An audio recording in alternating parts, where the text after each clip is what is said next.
Para maiwasan ang iba't ibang uri ng panganib sa internet, isang kampanya ang inilunsad para bigyang babala ang publiko tungkol sa mga pang-aabuso sa internet.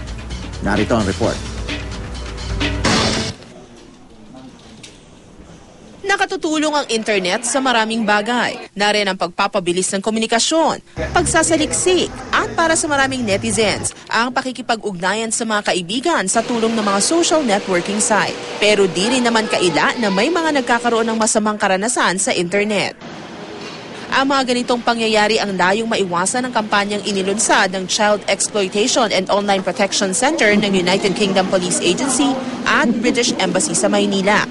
Layo ng kampanya na imulat at mabigyang babala ang publiko at mga magulang ng mga kabataan sa mga panganib tulad ng cyberbullying, cybersexual abuse at pagkalantad sa mga di kanais-nais na mga website. Dinaluhan ang pagtitipon ng mga kinatawan mula sa DepEd, DSWD, DOJ, DILG, PNP at non-government organizations. The internet, first of all, let me say, is a good thing. Our message is not about discouraging people from using the internet.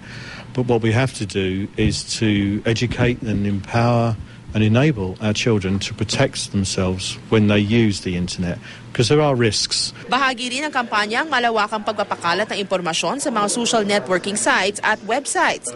Pagkuha ng International Child Protection Certificate ng mga kumpanya para malaman kung may record na kaso ng pang-aabuso ang isang British national o dating residente sa United Kingdom na aplikante sa trabaho. Gayon din ang 3 araw na pagsasanay para sa mga katuwang na ahensya. Offenders will use that method of communication in order to get access to children.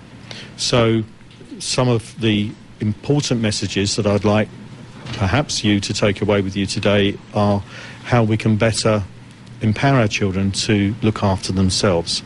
And that really is something that parents have a huge role in, schools have a role in, we all have a role in.